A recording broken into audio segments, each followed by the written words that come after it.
So today is a great day. Today is the first day that I'm going to be recording with my new to me vintage Fender Bassman amp. And I purchased this on Reverb, I think January or February. And it came in, I plugged it in, and 30 seconds after I started playing, it quit. And I thought, oh my gosh, I just spent $1,000 on a vintage amp. And I blew something. I blew the vintage transformers. I blew something.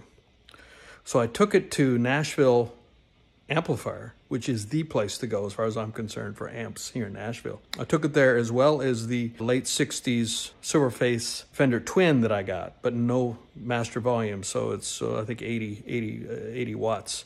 So even though it's not a blackface, it's very close to the blackface design.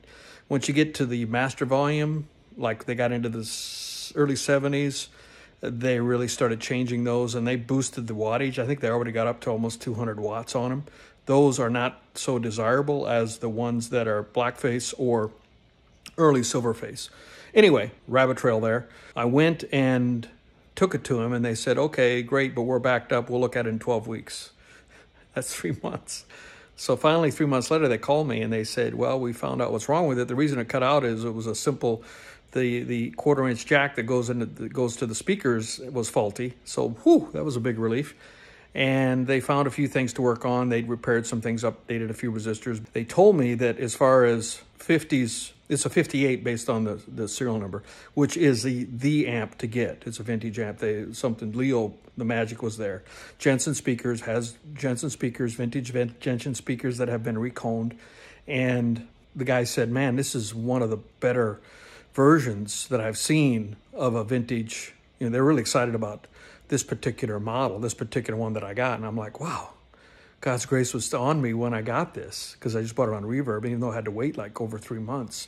And then I called them like a month later on another amp, my solid state Yamaha amp I use for my monitoring. And the guy actually mentioned it again. He said, yeah, how's that Bassman treating you? That's a phenomenal example of a vintage Bassman. So I'm like, wow. So I've never played through a vintage Bassman before, so I have no idea. And today's the day I'm going to record with my vintage Bassman. So I've set it up.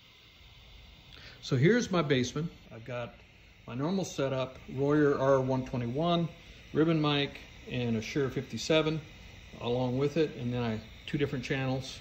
And I've got it set up. I'm in the normal channel, input number 1, because they're single coils. And there also is a bright input there, and I didn't go with that. So I'm trying to put all the controls pretty much on 5. I don't know what else to do there. There's a pick laying there. And so I'm gonna be recording the rhythm tracks using my Strat Plus, my 97 Strat Plus, to lay down the tracks. You'll be able to hear it in a second. So here's the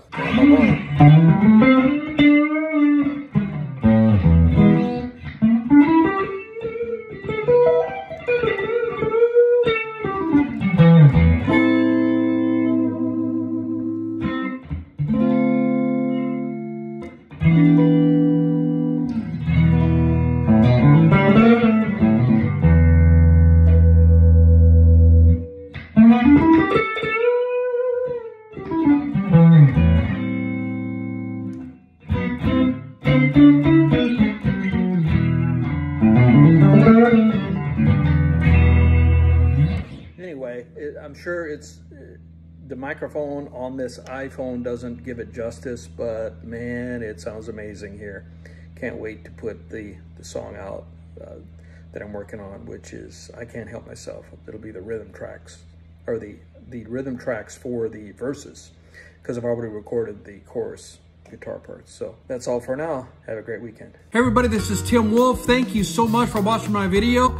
Please go to the link down below in the description. There's a Bitly link. Listen to my music at Spotify. I appreciate it very much. It means a lot to an artist if you follow them. If you would be kind enough to like the video if you enjoyed it and share it with your friends. Finally, be sure to subscribe. And then also there are other videos on this screen that you can watch. And I'll see you next time. Thank you so much.